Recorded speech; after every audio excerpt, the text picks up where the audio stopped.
Tonight at 10, tensions at the top of government as Boris Johnson is rebuked by Downing Street. The Foreign Secretary is highly critical of Saudi Arabia, Britain's biggest ally in the Middle East, over its role in regional conflicts. You've got the Saudis, the Iran, everybody moving in and puppeteering and playing proxy wars.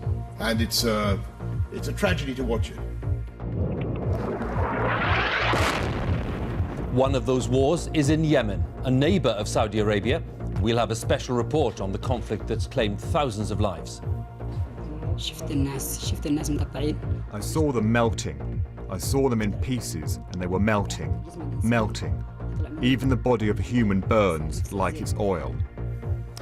We'll be inside Yemen and Saudi Arabia, and we'll be considering the state of Britain's relations with the kingdom in the light of Mr Johnson's remarks. Also tonight, the end of the government's Brexit appeal at the Supreme Court as the woman who brought the original case talks about the death threats that she's received.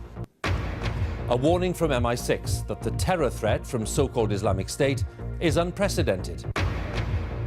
And how one group of women came together to combat loneliness in old age.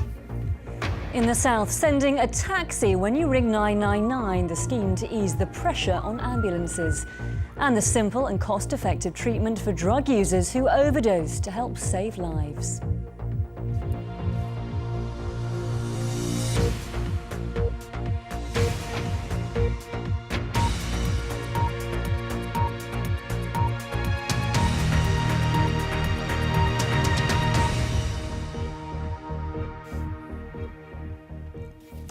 Good evening. Boris Johnson, the Foreign Secretary, has been reprimanded by Downing Street for criticising Saudi Arabia, Britain's biggest ally in the Middle East. While Theresa May says she's trying to build stronger ties with the Saudis, Mr Johnson has accused them, in effect, of promoting war in the region. One of the conflicts in which the Saudis are playing a part is in Yemen, and Britain is among the countries supplying the Saudis with weapons. The UN says 10,000 people have died in the war, many of them civilians. And tonight, we're taking a closer look at Britain's relations with Saudi Arabia, and we report from inside the kingdom on Saudi policy. But we start with our special correspondent Fergal Keane, who reports from Hairan in Yemen. They were in the mountains, farmers on their way to market. Then the jets came. 10 men were killed at Hairan, a dozen wounded. What did you see when you came out of the car? What did you see around you? شفت في نار. جلست يمكن حوالي 5 دقائق. النار تلتهب على جسمي حتى شعري احترق. يعني جزء من راسي ويدي ورجلي. الرجل الثانية. شفت الناس مقطعين وبيشتعلوا. حتى جسم الإنسان يطلع منه يعني نفس الزيت. ناس أبرياء طالبين الله إيش ذنبهم؟ الواحد يعني يوفر لقمة لأهله. In the village of Hairan, one of the dead, 20-year-old Isa Tamawehi, was being mourned by his mother, Jumayya. وابني كان شاق علي وابني كان دائم وكان كل حياتي الصدق شنو الصدق هو كل حياتي والله أنا ما أقدر أفارقه لكن Britain, along with the United States and others, sells billions in military hardware to Saudi Arabia and politically backs the coalition war. Support that's become increasingly controversial. Key infrastructure and hospitals have been hit. Over a 12-month period, the UN estimated 60% of casualties in the war were caused by Saudi-led coalition airstrikes. There have been numerous child victims. 15-year-old Ruwaida Salah was wounded 6 months ago by a cluster bomb. She lost her left leg at the hip. تخيلي اني خلاص انا ما عاد مني حياتي ولا عتيالي ما عبينا اشوف نفسي حاله تيالي كما شفت البنات وشفت الناس ما هبين يروحوا ويجوا اتحطمت وما عاد اقدر امشي وخلاص تيالي اني انتهيت. It's estimated 50% of Saudi combat jets are UK supplied, like this RAF Typhoon flying over Scotland. Contracts, including those for bombs, are worth around £3.3 billion to companies like BAE Systems. Britain also supplies military advisors to Saudi Arabia, but denies any role in the command or control of the war. Such country-to-country sales are legal. It's the civilian death toll and allegations of war crimes which make Yemen a human rights crisis for Britain. Local investigators, critical of all sides in this conflict, are demanding an international inquiry. The message that people get that the financial interest of UK and US is much important than the blood of victims. You want an inquiry set up by the UN Security Council that would have binding results on everybody? Yes, different parties will not be able to keep on saying, no, it's not us, it's the other party who's doing the violations. Yemen's war is fueled by a wider regional struggle. These rebel fighters we met on their way to the front are backed by Iran. From the Saudi and British point of view, they're the guilty ones. Human rights groups accuse them of serious abuses, including killing civilians in shelling and sniper attacks. Saleh Al-Somad is president of their National Political Council, which is in revolt against the internationally recognised government. The British argument, of course, is that you're not the legitimate government. That government is not legitimate. There was only one candidate in the election. Why do the British support the opposition in Syria against the legitimate government there? They only talk about legitimacy when it suits them. The casualties of airstrikes continue to arrive in hospital. Karam Haza is 8 years old and has shrapnel in his head and legs.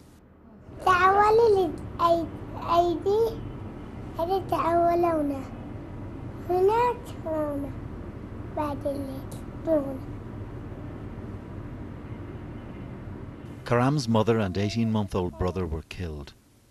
They're part of the moral cost Britain is now being called on to confront. Fergal Keane, BBC News, Yemen. Well, the Saudi-led forces have accused the United Nations of exaggerating the number of civilian casualties in Yemen, insisting that they only strike military targets.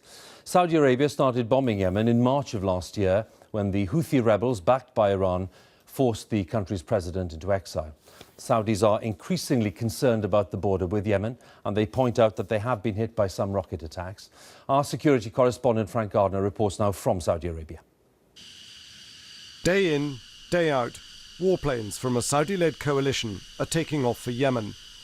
They're supporting a UN Security Council resolution to restore Yemen's legitimate government, ousted by Iran-backed rebels, the Houthis. But as well as hitting military targets, they've been accused of killing hundreds, possibly thousands, of Yemeni civilians. I went into their coalition headquarters in Riyadh to ask the Saudis how they choose their targets. They showed me a no-strike map, sites supposedly off-limits to airstrikes, but their chief spokesman also accused the rebel Houthis of hiding amongst civilians. When you conduct a war in such circumstances, like I told you, where a militias melt with the civilian, is too difficult. Mistakes could happen, and we do what is necessary to protect the civilian. We are here to protect civilian. We are not here to harm the civilian.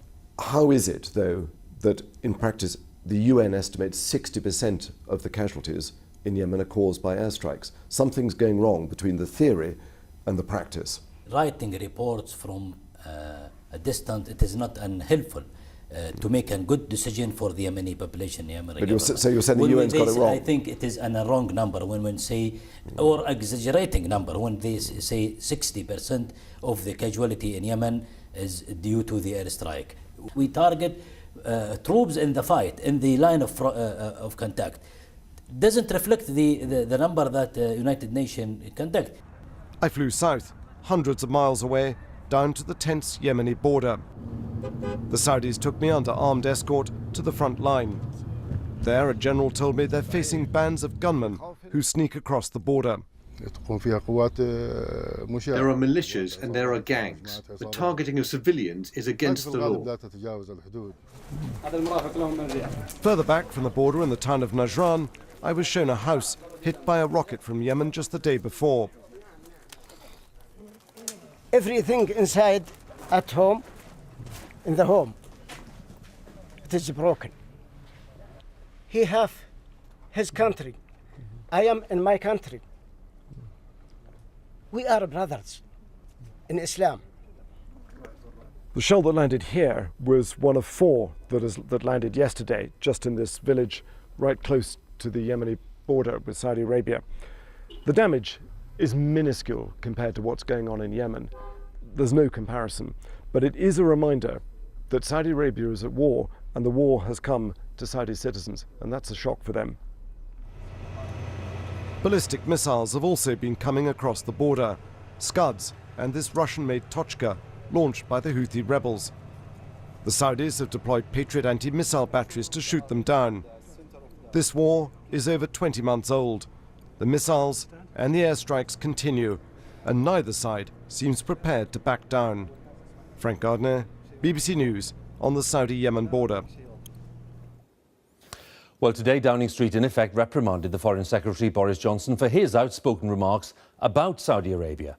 Mr Johnson, speaking at an event last week, accused Saudi Arabia of engaging in proxy wars in the Middle East and accused its politicians of twisting and abusing religion in order to further their own objectives. He is due to visit the region in the coming days. Theresa May's office said that Mr Johnson's comments did not represent the government's position. Our political editor Laura Kunsberg reports there is some flash photography coming up. Is it wise to upset the Saudis, Foreign Secretary? No Foreign Secretary has ever been quite like Boris Johnson. No Foreign Secretary has ever had quite this approach to diplomacy. Breaking convention, willing to say what was unsayable about one of our allies. You've got the Saudis, the Iran, everybody moving in and puppeteering and playing proxy wars. And it's a tragedy to watch it. Awkward doesn't begin to cover it. Just as his boss was preparing to meet the Saudi king to build a new and improved relationship, the Foreign Secretary accused the Saudis of waging a violent war in Yemen to flex their muscles. In not very diplomatic language, Number 10 made the Prime Minister's anger clear. The Foreign Secretary's views are not the government's position on Saudi Arabia and its role in the region. How can we have a Foreign Secretary who, whenever he says something like this, continues to be slapped down by the Prime Minister, and then she sends him out to speak on behalf of Britain? How can anyone be sure about what it is that he's saying, and how can anyone negotiate with him? The Prime Minister wants stronger links with Saudi Arabia to fight terrorism, for security and for business too. Despite calls for arms exports to stop, the government backs the Saudi-led coalition fighting rebels in Yemen. But there is deep unease about the conduct of that conflict. That's been expressed to the Saudis face to face. The rivalry and tension between these two regional powers is really concerning, and he is right to raise those concerns. But I think I have to caution him that he has a responsibility amongst other senior foreign secretaries around the world to try to bring these two parties together. Foreign Secretary, are you surprised by your new appointment, Foreign Secretary? Attracting attention can be a good thing in politics. He's never had any problem with that. But subtlety is not Boris Johnson's thing. And as Foreign Secretary, he's in a world where every arch of an eyebrow has meaning. He's got both a turn of phrase and an ability to get to something that others may not do. But he is now part of a team. It isn't actually all about Boris. It's not so much Boris Johnson's actual views that have landed him in so much trouble. It's that now, even though he's in charge at the Foreign Office, he doesn't always hold back from spraying them around. Number 10 saying he doesn't talk for the government on this issue. It's like your boss saying you don't really work for them. One senior MP told me Mr Johnson has used up all of his lives. Are you all looking forward to Christmas? But others believe Number 10 has been too touchy in slapping him down. It's only a few months since Theresa May gave Boris Johnson the job. This is about her credibility too. But if he still wants to be Foreign Secretary next Christmas, some things might have to change. Laura Kunsberg, BBC News, Westminster. Watching that with me in the studio is our diplomatic correspondent, James Landale. It's almost unheard of, James, isn't it, for Downing Street to distance itself in that way from the Foreign Secretary. Just underline the sensitivity of these remarks. I don't think she had any choice to do what she did. I mean, first of all, the Foreign Secretary was not expressing government policy. He was suggesting that somehow the Saudis were engaged in a proxy war with Iran in Yemen. Now, that might be an accurate description of the state of affairs, but it's not official policy, which is that the Saudis are conducting a legitimate campaign to defend themselves against rebels who they see as a real threat.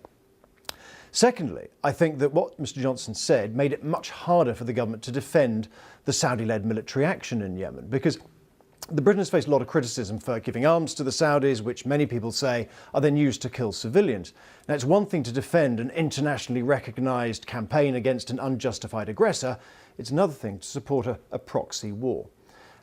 And finally, I think there's just this question of timing. The Prime Minister has just come back from the Gulf. She's been there talking to the allies, particularly the Saudis, trying to deepen relationships. Their trade will be very important after Brexit. And, incredibly important relationship with the Saudis. We sell them, as I said, lots of arms. That safeguards lots of jobs here in the United Kingdom. We get lots of intelligence back. The last thing she wanted was to come home to hear the Foreign Secretary dismiss them all as puppeteers. So that's why I think she had no choice but to publicly contradict the Foreign Secretary. No official reaction, though, today from the Saudis. They've kept their counsel. They know that the Foreign Secretary will be visiting them in a couple of days' time. They will have their opportunity there. We know, Hugh, that Boris Johnson likes to talk of having his cake and eat it. I think this weekend, perhaps a little bit more humble pie. OK, James, thanks very much again. James Landell there for us, our diplomatic correspondent. Well, the Supreme Court has completed 4 days of hearings on the government's plans for Brexit. Ministers are fighting for the right to trigger the Brexit process without a vote in Parliament. And in his closing statement, the presiding judge stressed that he and his colleagues were seeking not to prevent Brexit, but to decide how it could be lawfully achieved. Their ruling is expected in the new year. As our home editor, Mark Easton, reports, there's some flash photography in this piece as well. As the sun set on the Supreme Court this evening, the 11 most senior judges in the United Kingdom explained what they will do and what they won't do. We are not being asked to overturn the result of the EU referendum. We will now take time to ensure that the many arguments which have been presented to us orally and in writing are given full and proper consideration. Full and proper consideration will take several weeks. The court is now adjourned. A decision is not expected until late January. The final day of the case to decide if government ministers or MPs in Parliament should trigger Brexit began with arguments from various groups. One lawyer said EU citizens living in the UK faced a frightening prospect on the day of withdrawal. Be ready to pack your bags and go on that day. It's that stark, because we're not going to give you any guarantees. In fact, we're going to use you as a bargaining chip. The court also heard crowd-funded representations on behalf of British citizens. My clients are a group who will be affected in a very significant way, in very significant aspects of their lives, by a decision to leave the EU and the profound changes that this decision will make to the law of the United Kingdom and to their rights as European citizens. Maternity and paternity leave, equal pay for men and women.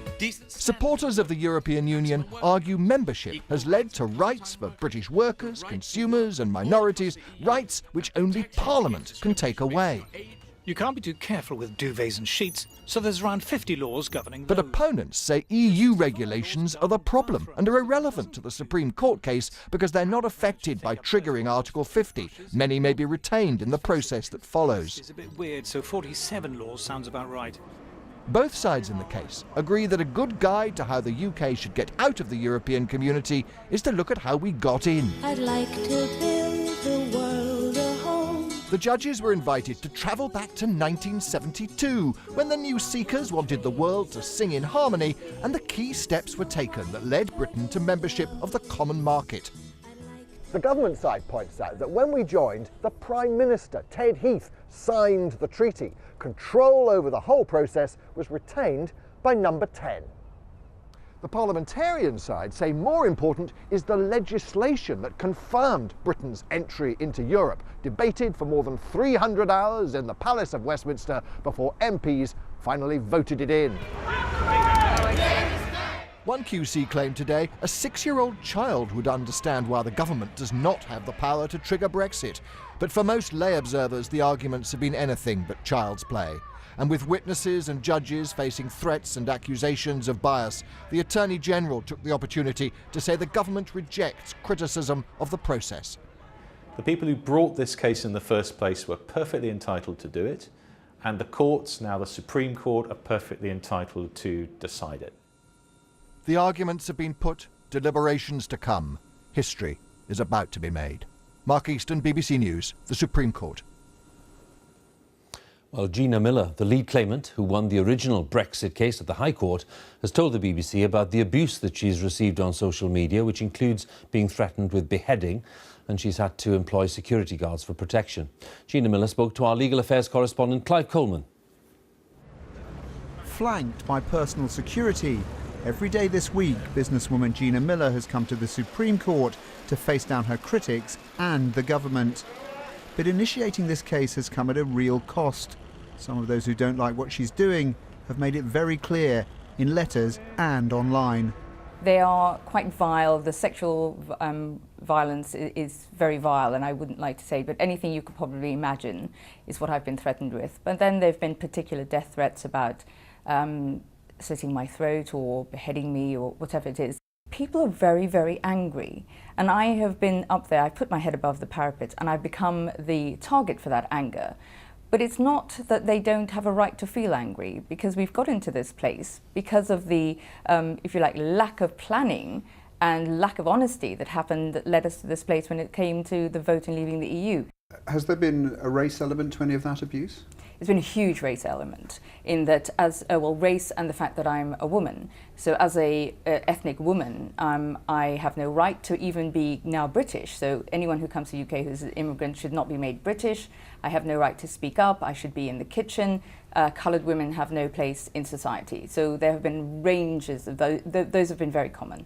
You know, in the small hours of the night when you wake up, do you feel scared? I have felt scared, and there was particular threats around my safety coming to and leaving court, and around my office if I was going there this week. So the police and I discussed, and we decided that it would be in my best interest and safety to have personal security this week. Now there are some people, many people, who think that actually Gina Miller is dressing this all up as being in the cause of, you know, parliamentary democracy, parliamentary sovereignty, the Constitution, but actually what you're doing is you have an agenda. You're unpicking the Brexit vote. We've gone past that. This is about how we execute Brexit, because it's got to be about what's best for Britain. And at the moment, we have no idea. And this, you know, the excuses of the rhetoric about cards next to your chest and, you know, if you're in a game of poker. Sorry, this is not a game. This is the future of our country. This is the most important decision we will make for generations, and we have to do it right. The court case is over, but Gina Miller won't be out of the limelight for long. The judgment, due in mid-January, will thrust her centre stage again. Clive Coleman, BBC News.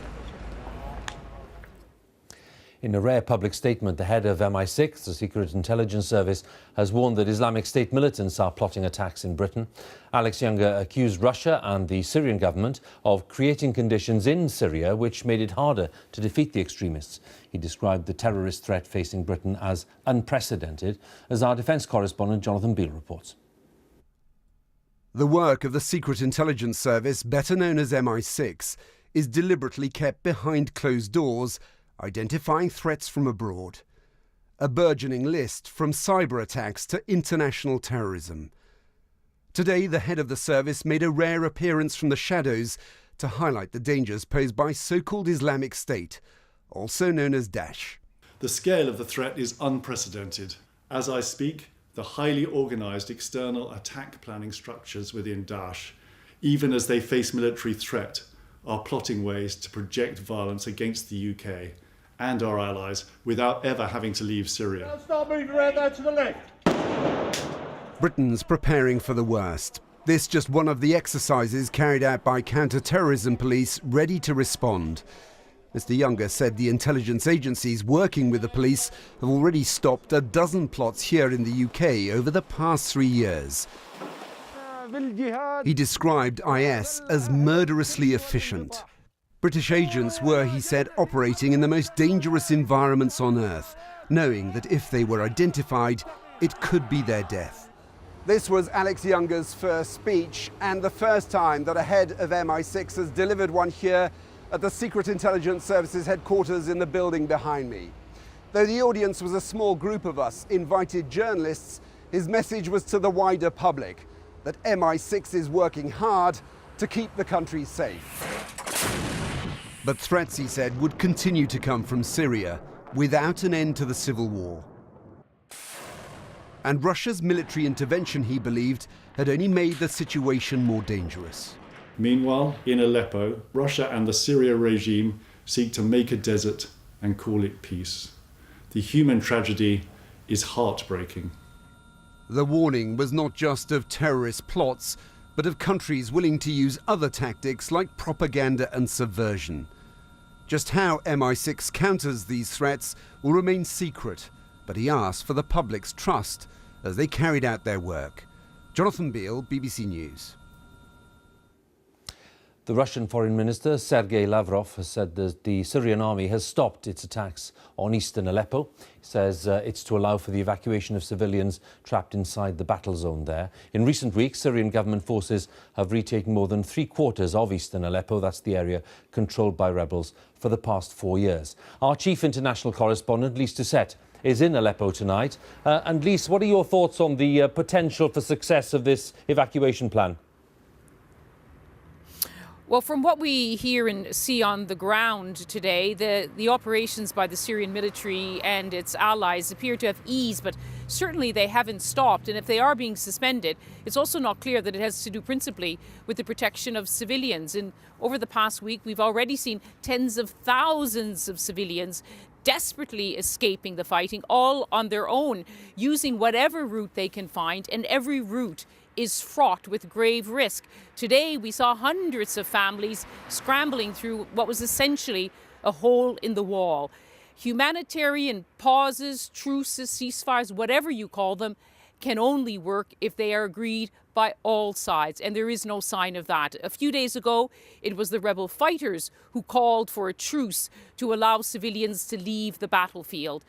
Both sides suspect that the call for a truce is to allow them to regroup for another round of fighting in what is a war where civilians, tragically, are now part of the battle plan. Lise, many thanks once again for bringing us up to date there in Aleppo. Lise Doucette, our chief international correspondent. Let's take a brief look at some of the day's other news stories then. McDonald's has announced it will move its non-US tax affairs from Luxembourg to the UK. The new holding company will pay UK tax on the profits the firm makes outside the US. McDonald's said it had chosen the UK due to the significant number of staff it has in London. A human rights lawyer whose company brought more than 2,000 claims of torture and murder against British troops could be struck off after admitting acting without integrity. Phil Shiner, who worked for the now defunct firm Public Interest Lawyers, paid thousands of pounds to a fixer to help him find clients. He's due to appear before a disciplinary tribunal next month. The owners of Southern Railway have lost their High Court case to stop a series of strikes by train drivers. All Southern services will be held for 3 days next week and 6 days in January in a dispute about driver-only trains.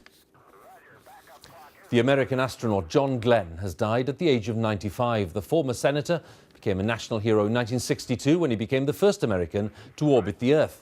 He also set the record for being the oldest person to go into space when he took off in the Shuttle Discovery in 1998 when he was 77 years old. The problem of loneliness as Christmas approaches has been highlighted in a new study by the Red Cross. It suggests that 9 million people in the UK say they experience loneliness. More than 1 million are retired, but one group of older women has come up with a potential answer. They've built their own communal housing project and moved in this week. Our correspondent Sophie Long takes up the story. How are you? Welcome to New Ground. Thank you very much. Angela is one of 26 women. Welcome, Angela. Who aren't just moving, they're making history. I'm looking forward to the future. Go back that way. And at 83, that's quite good. I feel this is a really good new beginning. I think there's a terrific sense of community already, a great sense of excitement from everybody, actually. The Older Women's Co-housing group was formed nearly 20 years ago. I so admire the sheer guts and sticking power that have brought your group of powerful women to success at last. They wanted to create a diverse community of women who would support each other rather than relying on their families or on social services. Maria Bredton had the idea in 1998 after researching the positive impact of similar projects in Europe. People who are living alone, really lonely and isolated, their health goes down, down, down, they end up in the health service. Here, they will be looked after, they will support each other, they'll stay happy, active and healthy. I mean, it's a no-brainer. It's been a long and difficult 18-year journey. They had to fight for the site, persuade the planners, get funding to provide social housing. They helped design it and oversaw the building. But it's been tough. They lost 2 of their group to cancer along the way. At 86 and a half, Shirley is the oldest and only surviving founding member. You don't have to be a pathetic old creature. You can be strong.